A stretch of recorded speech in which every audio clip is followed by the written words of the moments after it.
Modern bashers are stronger and more stuntable than ever, and today I'm going to show you how to do more of this and a lot less of this. I'm also going to show you how to build a strong, durable jump ramp for less than 75 bucks using only basic tools. But before we do that, we need to cover some basics because performing a successful jump is a little more complicated than it might seem. Obviously, in order to jump, you need an RC car and you need some sort of ramp. A ramp can be as simple as a flat piece of board with something underneath it. There are advantages and disadvantages to this, which we'll get into in a few minutes, and as complex as you want. Your RC car could be a two-wheel drive car like this or a four-wheel drive car. The car you choose is also going to dramatically affect how you're able to jump, which we'll get into in a little bit as well. On a basic level, jumping is just accelerating onto a ramp and then falling off the end of the ramp. But there are definitely a lot of physics involved in this. We're going to start from what happens the second the front wheels leave the ramp and work from there. And this first part is something really critical that you might not already know. When you drive off of a ramp, the front wheels are going to leave first, which means the front of your car is going to start falling before the back of the car actually leaves the ramp. Especially on a flat ramp, that inherently makes the car want to nosedive. There are obviously things you can do to mitigate this, the easiest of which is to be under acceleration when you leave the ramp, lifting the front of the car up. Whether or not you're able to do that depends on how much power you have left in the vehicle when you're on the ramp. To explain this better, let's go outside and show you in the real world. As you can see here, this ramp is very similar to what we were looking at inside, and if I take this car and just drive it off the ramp, you'll see it nosedives and basically just crashes into the ground. But if I accelerate while I'm exiting the ramp, the front of the car stays up in the air, and that allows me to land without crashing. What causes this to happen is one of the most fundamental things we need to learn in order to jump successfully. For every action, there is an equal and opposite reaction. So when your wheel is spinning this way, the rest of the car wants to spin the opposite direction. Because of this, if you're accelerating or increasing the speed of your wheels when you leave the ramp, it's going to try to lift the nose of the car up. Alternatively, if you decelerate when you're trying to leave the ramp, it's going to push the nose of the car down. And that's actually how we're able to control the car in the air as well. Anytime you accelerate the wheels, whether it's a two-wheel drive car or a four-wheel drive car in one direction, the rest of the car is going to try to rotate in the other direction. So it doesn't matter if we're leaving the ramp or we're already in the air. If you hit the throttle, it's going to try to lift the nose of the car up. If you hit the brakes, it's going to try to bring the nose of the car down. However, in order to do that, you have to have enough acceleration left in the wheel to affect the attitude of the car. So if you're already at full throttle when you leave the ramp, if the nose is going down, there's nothing you're going to be able to do about it. This is more of a problem in lower powered cars and especially rear wheel drive cars because the amount of torque you can put on the system depends on how much weight there is spinning in the opposite direction. If you have four wheels accelerating, it's going to give you a lot more control than if you only have two wheels. It's this torque that you can apply on the entire vehicle that also lets you do cool things like backflips and even front flips when you're in the air. But more importantly, especially if you're starting out, it's this control that's going to let you land the car instead of crashing the car from a jump. So like I said, assuming you have the power available to you, if you start to nosedive, you can give it a little bit of throttle and it'll bring that nose back up. Conversely, if your nose is way up in the air out of the jump, you can hit a little bit of brake and bring that nose back down. One thing to keep in mind is the effect from braking is almost always going to be more dramatic than the effect from accelerating. And this is because by the time you leave the ramp, you're probably already running at a pretty high throttle setting. So more throttle will make the wheels spin a little bit faster, but braking will make them decelerate a lot faster. Because of this, generally you have to be a lot more judicious with your brakes, otherwise you're just going to end up nosediving into the ground.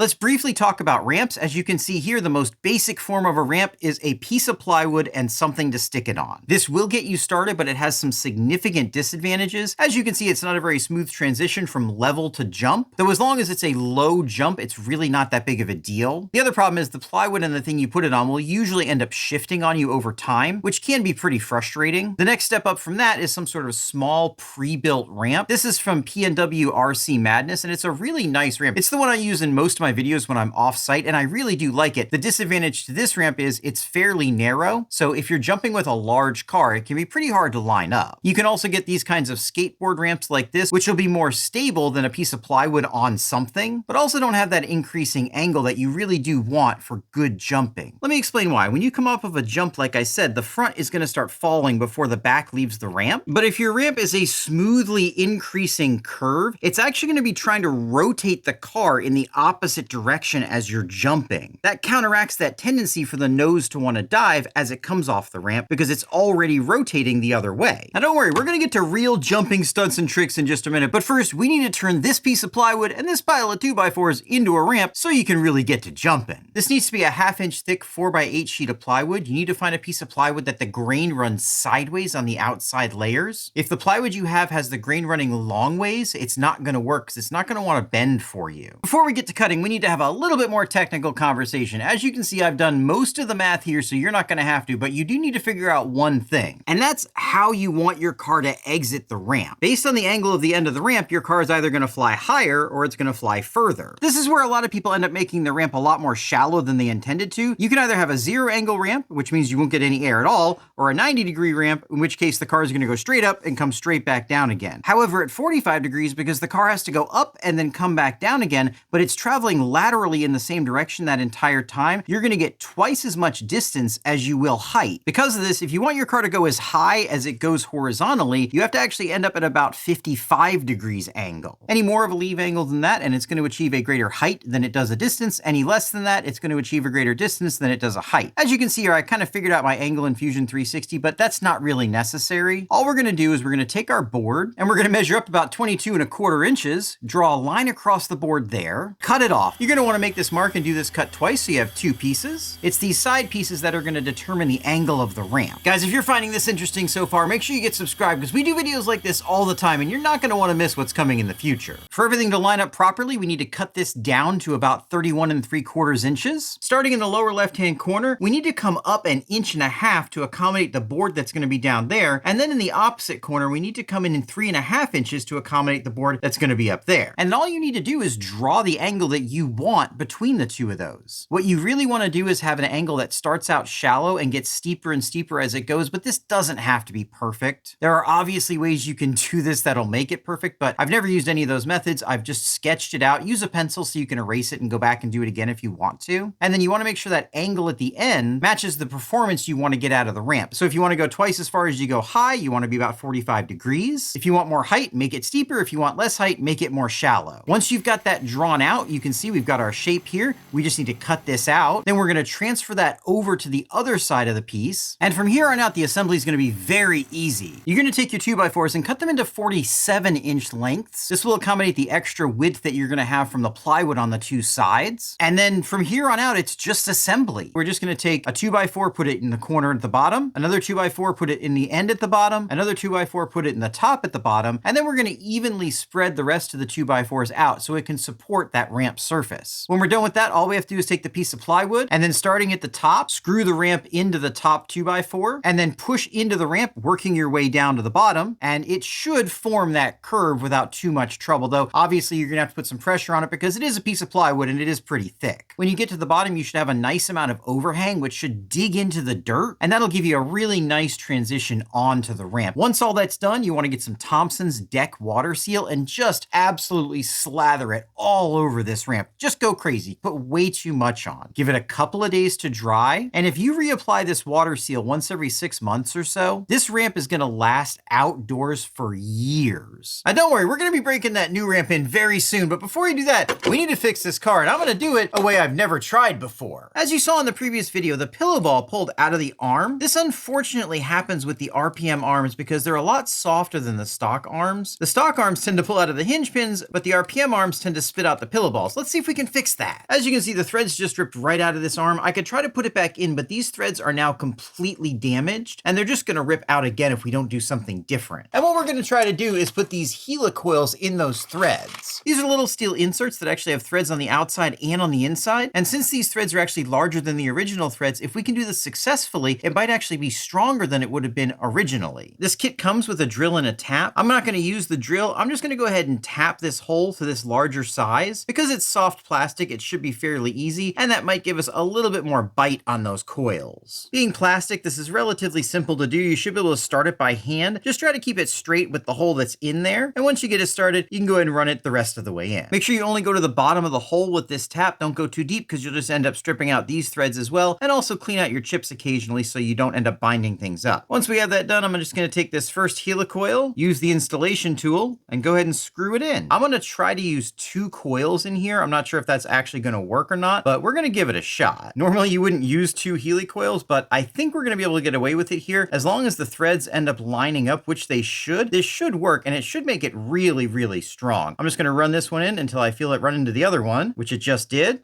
And then we just need to break that tab off the second helicoil we put in there. We do get a tool to do that. I'm just gonna put it in there and give it a light tap with a hammer.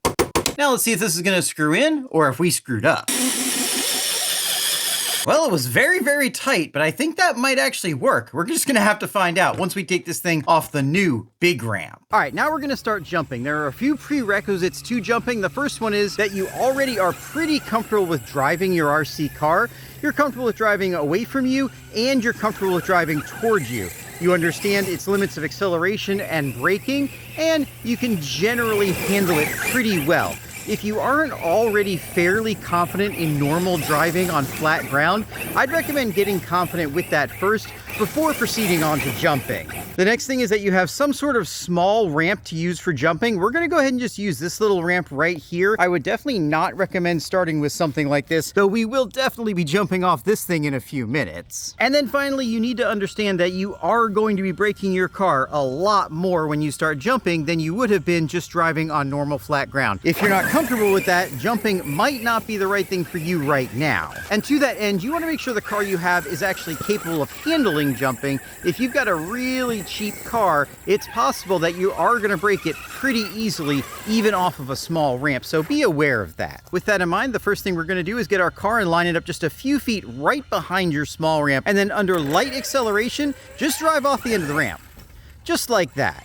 That's gonna give you a little bit of a feel for what jumping's gonna feel like. You're gonna wanna do the same thing several times, just same throttle, right off the end of the ramp. And as you do this, you can build up your speed a little bit more and a little bit more. And this is gonna let you get comfortable with feeling what going off the ramp feels like without having any real risk of breaking something. Now, you also wanna try not to have a bunch of obstacles around like I do. I've done this quite a bit, so it's not really that big of a deal, but if you've got a big stump in front of you, there's a good chance you're gonna end up hitting it. So you want to just keep doing these jumps until you really start to feel comfortable and you just generally feel good about what's happening. You can play around with a little bit of brake, a little bit of throttle while you're doing this and kind of get a feel for what happens. I'm going to come off the ramp with a little bit of throttle this time and see what happens. See how the nose stayed up and I almost wrecked it? Now I'm going to do the same thing, but I'm going to give it some brake as I come off the ramp.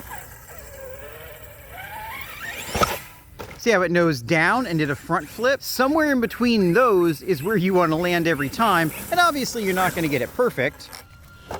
But that's why we're on a small ramp to start off with. So, once you're comfortable with that, we're going to move on to the next step. And that next step is going to be doing the exact same thing, but actually standing next to the ramp instead of standing behind it. This is significantly more difficult because you aren't able to just line everything up with your eyes. You have to kind of be aware of where your car is going, where it's coming from, and line it up from the side. This takes quite a bit more practice than just jumping from behind, but there's a lot of times when you're not going to be perfectly lined up with whatever you're jumping from behind, and being able to jump from the side is a really, really good skill and something you definitely want to learn. So you want to do this and kind of move around and just get comfortable jumping the ramp from various different angles. And you are going to crash, and there's a decent chance you're going to end up breaking stuff. Now, one thing I don't recommend doing when you're first getting started is jumping toward yourself. This is a really good way to get an RC car in the face or the leg. These things are heavy, they're very fast, and they can definitely hurt you or send you to the hospital. So until you get really, really comfortable with jumping, I would never recommend jumping towards yourself. Of course, once you do get comfortable with it, it can be fun. As you saw there, I was able to do a backflip off of that small ramp. Some cars will be able to do it and other cars won't. You might need to upgrade to something a little bit taller. Now, this ramp is obviously a lot taller and has a really high angle for the leave, but I'm gonna go ahead and show you how to do some stunts and tricks off of this ramp. The concepts will be the same no matter what ramp you're using. Before you start doing stunts and tricks, you definitely wanna get familiar with the ramp. This is my very first jump ever off this ramp. And yeah, this thing is definitely gonna get a lot of height. And that's exactly what I built it for. So we're just gonna do a few jumps straight from behind here. just to get comfortable with it. And then once we're comfortable and we're able to land pretty much every time on our wheels, then we can start doing some tricks. The exact same thing with accelerating and braking that allows you to control the attitude in the air allows you to do something like this. That's a simple backflip, and most modern decent bashers are perfectly capable of doing this even off of a modest ramp. As you can see here, this works really, really well. To do a backflip, basically all you're gonna do is keep accelerating as you come off the ramp. You wanna keep that throttle pretty even. Of course, you're gonna mess up from time to time. One thing you wanna try to avoid doing is jamming on the throttle right as you hit the ramp. That can cause you to lose control and not have a good time. See how I ended up sideways on the ramp like that? You really don't wanna do that. So you want a nice, smooth throttle application, and then once you leave the ramp, you can give her a little bit of power and get that backflip. Once we're really comfortable doing backflips, of course, we can give it a little bit more power, get a little bit more air, and do even more. Let's see if we can get a double backflip off this ramp. Oh yeah! And then once you're comfortable with that, you can start trying things like front flips, which you do by hitting the brakes. Front flips can be difficult because you're changing your rotation, so be prepared to crash a lot as you're learning to do them. And then once you're comfortable with that, you can start bringing up the speed and really going crazy. But now let's see how this new ramp works with something a little bit bigger.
This is something I recommend for every single bashing session, but especially when you're jumping. When you get done, take a look at your car and make sure you haven't broken anything. If you catch things early, it'll almost always end up costing you less time and less money than if you don't. As you can see here, both the front hinge pins on this car were coming out, and I didn't notice it, and I wouldn't have noticed it if I hadn't given the truck a once-over when I was done. Now I just want to give you some tips that I've learned after teaching some people how to jump over the years. First of all, take your time, go slow, make sure you feel comfortable doing other things before you jump. Don't start out jumping, otherwise it's just going to frustrate you. Start small, get comfortable with that, then work your way up. Again, it's just going to be frustrating if you don't. Try to do everything as smoothly as possible. That'll really help you learn and not develop bad habits. And then finally, I think it's really good to do this stuff alone if you can. When you've got other people there with you with their cars, you're probably going to be trying to impress them, and they're going to be trying to impress you. And not only will that lead to you breaking more stuff, but it's also going to prevent you from learning as you're doing things because you're going to be distracted. All right, guys, that's how to jump. If you have any questions or suggestions, if there's anything I missed, put it down in the comments. Make sure you get subscribed for awesome technical videos in the future. Thanks so much for watching, and check out one of these videos.